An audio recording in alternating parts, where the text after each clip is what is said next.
आम आदमी पार्टी के राज्यसभा सदस्य संजय सिंह पहुंचे फिरोजाबाद। मोदी सरकार व प्रदेश सरकार पर जमकर छोड़े शब्द, बांड जमकर बोला हमला।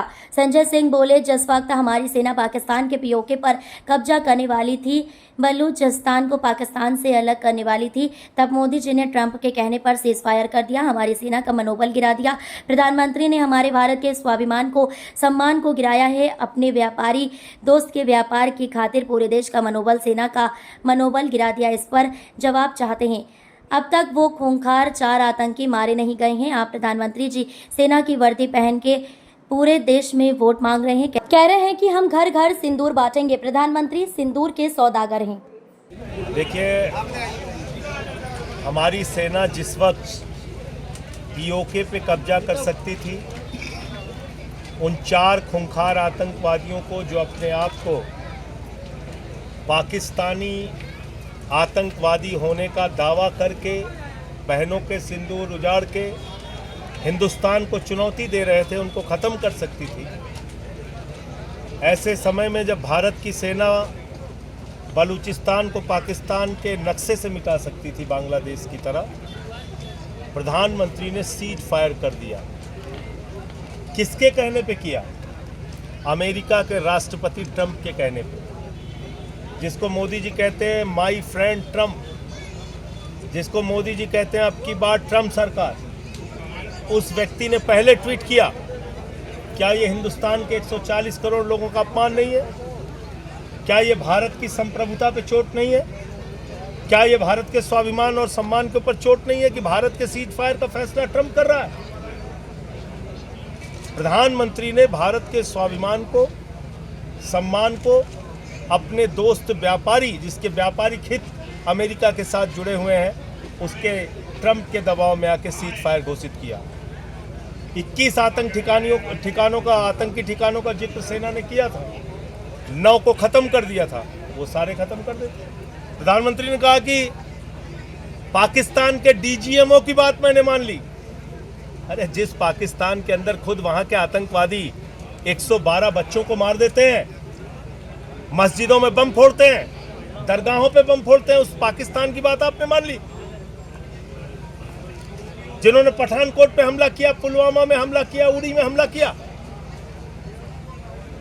तो प्रधानमंत्री को इन सारी बातों का जवाब देना चाहिए।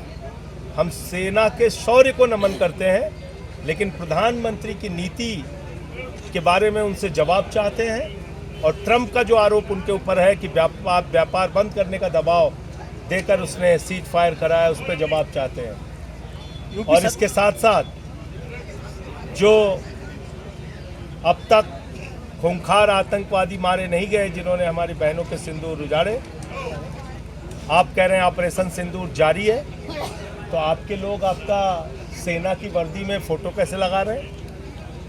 आप ब्रिगेडियर हैं, सेना अध्यक्ष हैं, वायुसेना के अध्यक्ष हैं, क्या हैं आप? टोपी हाथ में लेके, चश्मा लगा के, सेना की वर्दी पहन के पूरे देश में वोट मांग रहे हैं। कह रहे हैं हमारी नसों में सिंदूर बह रहा है, गरम सिंदूर बह रहा है, घर घर सिंदूर बांटेंगे। कौन बांटेगा? वो मनोहर लाल धाकड़ बांटेगा? कौन सिंदूर बांटेगा?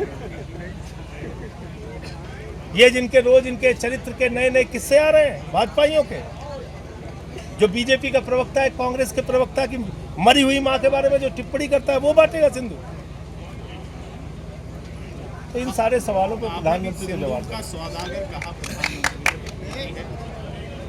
प्रधानमंत्री सिंदूर के सौदागर इसलिए हैं कि उनको जिनके माथे के सिंदूर उजड़े, उन बहनों से मिलने की फुर्सत नहीं मिलती।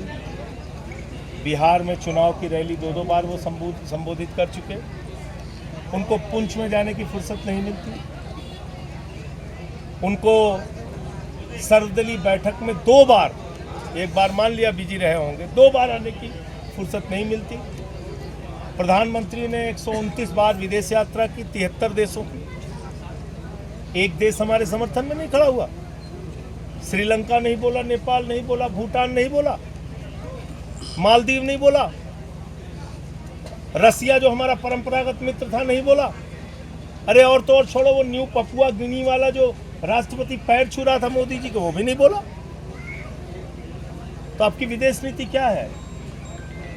आप कह रहे हैं हम दुनिया की चौथी सबसे बड़ी अर्थव्यवस्था बन गए, लेकिन चौथी सबसे बड़ी अर्थव्यवस्था के साथ आपने ये नहीं बताया कि हम प्रति व्यक्ति आय के मामले में 140वें स्थान पे खड़े हैं। 82 करोड़ लोगों को 2 वक्त की रोटी के लिए राशन दिया जाता है इस देश में। तो ये जो विषमता है समाज की, इसको लेकर आम आदमी पार्टी उत्तर प्रदेश में अपने संगठन निर्माण की प्रक्रिया में जुटी हुई है।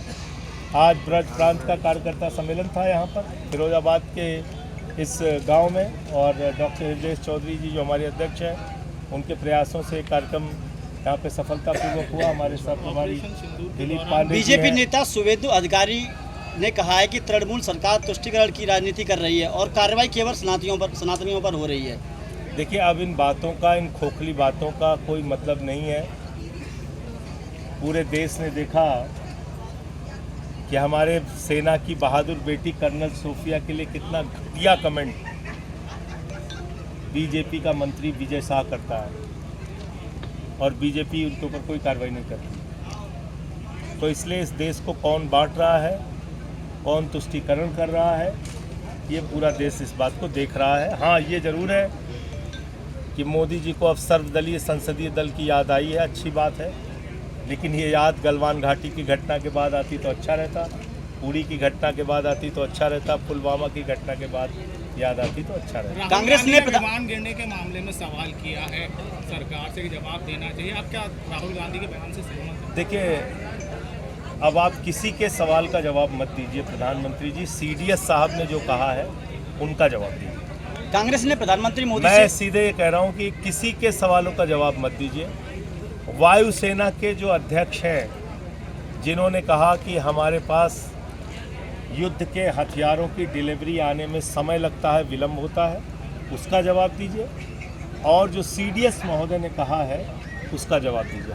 हम लोग, हो सकता है राजनीतिक है तो हमारी बातें आपको पॉलिटिकल लग सकती हैं, हमारी बातों का जवाब मत दीजिए आप।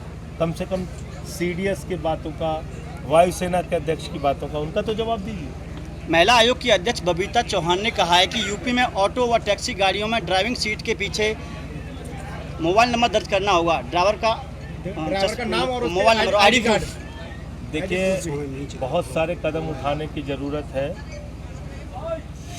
बहुत ही दुर्भाग्यपूर्ण घटना पिछले दिनों आगरा में हुई कि मंदिर के अंदर एक 5 साल की बच्ची के साथ बलात्कार की घटना हुई। एक दिन में 14 हत्याएं हो रही उत्तर प्रदेश के अंदर। यहाँ पे VP न्यूज़, खबर सिर्फ सच की।